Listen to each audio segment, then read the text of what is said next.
Hello, welcome to Annoyed Gamer. Wow, what a week. What a press conference. What an amazing, fantastic press conference. All the information, all the points we could have hoped that Microsoft would hit, they did, said Kaz Hirai, president of Sony and PlayStation. Yes, indeed, I'm going to talk about the Xbox One, and I'm not going to be very kind to it, I'm afraid. But, you know, hey, that's what I do. Yes, indeed, I'm going to talk to you about Xbox One, or Xboner, or XBO, or whatever you want to call it. And let's just get the name out of the way, first of all. Yeah, it's right up there with the Wii U. I think everybody realizes that, you know, it's a kind of stupid, goofy-ass name, but we're all going to get over it. We're all going to forget about it, you know, just like we forgot about the Wii U, which probably does not bode well for Microsoft. I kid. Yes, personally, I would have preferred just Xbox or 720 or Durango or my personal favorite, as I said before, Brenda. I think that would be a great name for a console. Unfortunately, Microsoft went with the one box to rule them all. Yeah, Lord of the Rings reference. Okay, so let's talk about that first of all. This one box, this entertainment hub, this one box that's going to replace your Blu-ray player, your Xbox 360, and your cable box, and it's going to be this one box in your living room. Unfortunately, it's a one box that's not going to replace your cable box because you need to plug your cable box in if you want to watch TV. So it's the two boxes to rule them all, people, the two boxes.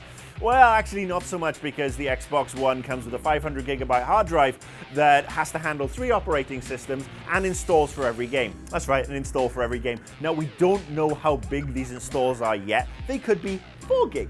They could be 40 gig. They could be 50 gig. I mean, it's Blu-ray, multiple discs, who knows? So basically, you know, you could have anywhere between 20 games and 5, 10 games on your hard drive.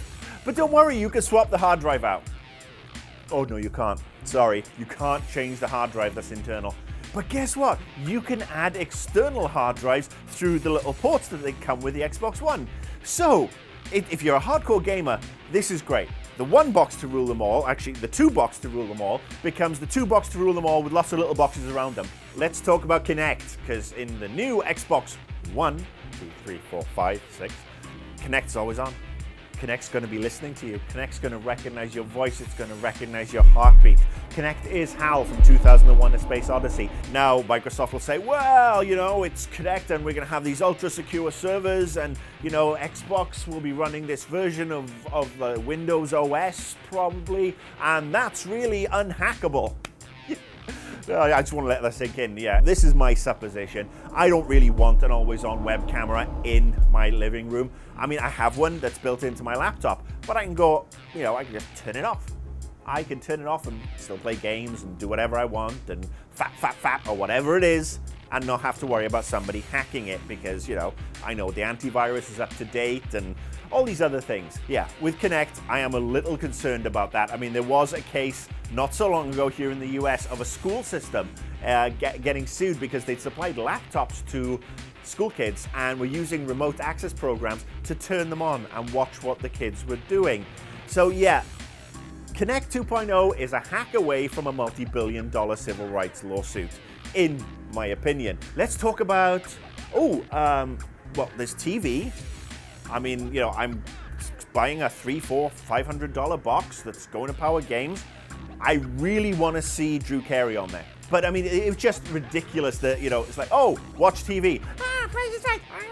Oh, and on the subject of clapping, do we need, at what are supposed to be media events, a bunch of Microsoft employees, and I'm being kind here, going, yeah, woo, you turned the Xbox on by saying Xbox on.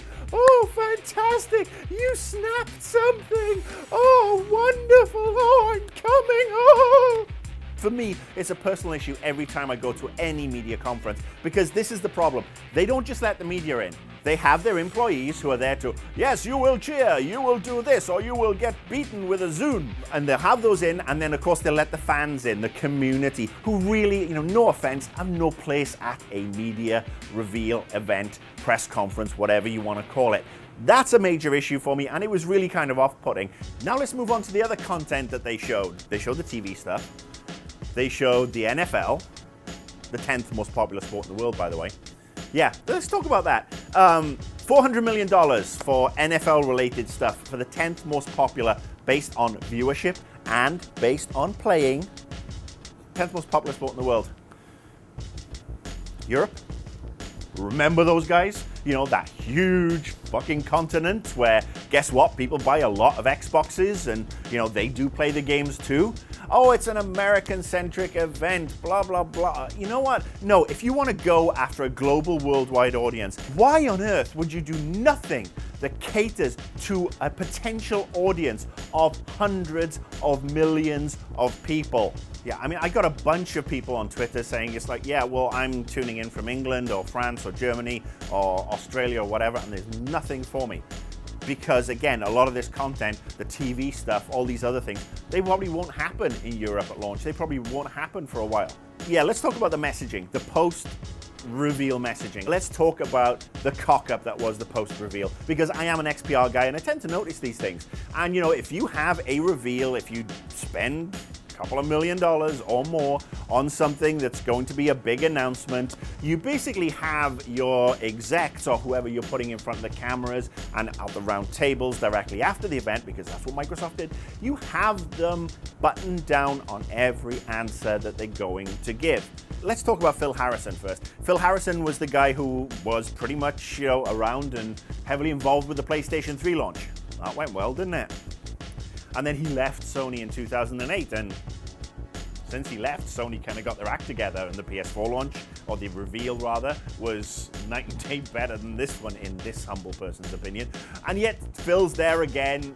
Good old Phil, wheel him out, and he talks to the press. And the first thing out of his mouth, or practically the first thing, is, yeah, if you want to get a used game, you're going to have to pay a fee to get permission to play the game. And then he goes on to say, when you buy a new game, there's a code that will give you permission to play a game. I don't like this word permission. The world is going this way right now. Digital rights, permissions and everything. You see this? This is a retail box copy of a game. It comes with a disc inside. This costs $60, 80 euros, 50 pounds, 200 goats, or whatever it costs. All the permission I need is called plonking down my cash.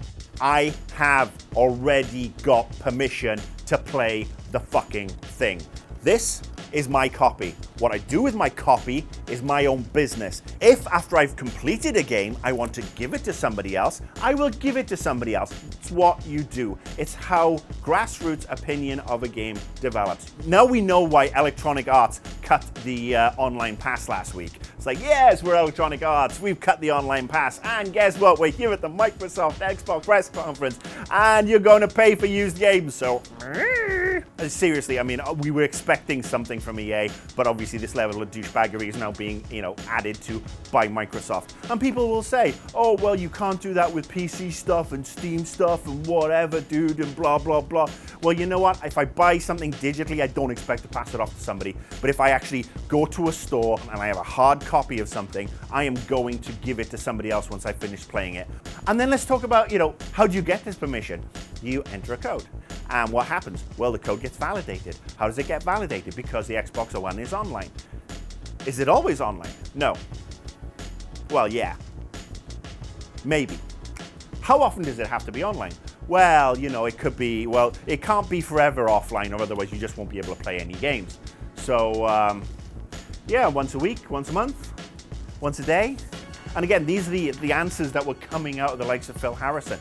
When your senior execs don't know what they're saying, don't give you coherent answers, you stumble further into the diuretic shitstorm that was Tuesday. What would have been better would have been to just be honest about it and say, yes, we have online, and this is why. This is what Always Online will do for you. It will update X, Y, and Z. It will help you track this. It will do that. And when you explain it like that, people are going to say, oh, okay, makes sense. When you do it half-cocked over a round table after a shit show of a reveal, well, guess what? People are going to get pissed. All right, let's talk about another quote. This one came from Don Mattrick directly after the reveal when he was sitting down and being interviewed, and he was asked about backwards compatibility. Don Mattrick said, if you want backwards compatibility, well, that's a bit backwards, or words to that effect. It's on Polygon, go look it up. And basically, to me, that communicated a certain level of arrogance, which permeated the entire Microsoft reveal, in my opinion, but it also showed a definite lack of understanding of where the games market is today. All right, Xbox to Xbox 360. A little bit of backwards compatibility with the first Xbox. Not too much of a deal, to be honest with you, because at that time, Xbox was a new console. It sold reasonably well, but the 360 was the start of the console boom, the video game boom. Video games got inserted into the psyche of everybody. They became mainstream. And over the last 8 years, people have bought lots of games on the Xbox. People have spent thousands of dollars. People have spent tens of thousands of dollars on games. And that's just the retail ones. Let's talk about Xbox Live Arcade. Huge success. Lots of people downloading. Some games in the millions. None of this shit is going to be usable on the Xbox One. Oh, but you can keep your Xbox 360. Oh, okay, so the 1, 2, 3 plus 5 little boxes to rule them all is now another box on top of that. I mean, you're just poking holes in your own arguments, Microsoft. Well, guess what? How many games are going to be available on the Xbox One day one? I'm going to buy an Xbox One probably, and for the first 6 weeks, I'll be playing old shit on my 360. Why? Because I can't do it on an Xbox One, because there probably won't be that many games. And obviously, now let's talk about the games. Well, that was the biggest shit show of all. It basically said, yeah, we're Microsoft. We really don't give a shit about you guys anymore. Thanks for tuning in and thanks for all this sort of money. And yeah, we'll fob you off at E3. And you know what? I'm not going to talk about what they're going to show at E3. Why? Because I'm not a fucking Time Lord. Why should I even be surprised? I mean, let's face it, this is what Microsoft have been moving to and have been doing for the last 2.5 years. Ever since the end of, Gears 3 was released, they've not really released anything of interest to the hardcore gamer. I'm actually surprised even they just tacked Xbox onto this console brick thing that looks like, it could have a family of 4 living in it.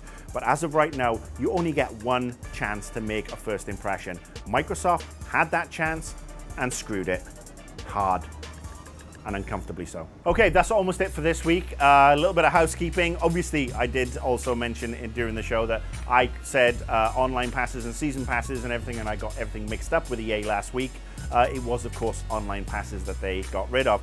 In addition, this is a sheet of A4 paper. This is a game by 4A Games. I got them kind of confused. I said that A4 made Metro. Well, A4 is useful, but it certainly doesn't make games. So my apologies to the guys at A4, 4A. What? Did it again. Bugger. And that's it. I've got nothing else to apologize for last week. I stand by everything I said. I really do. No matter how much you bleat and whine on NeoGAF before you eventually prove my point. And I'm not talking about the actual gaffers. I'm talking about the people who responded. They know who they are. Follow me on Twitter. Find me on Facebook. See you next week. See all of our shows and game reviews now on the brand new GT app on Xbox Live and the GT Originals iOS app too.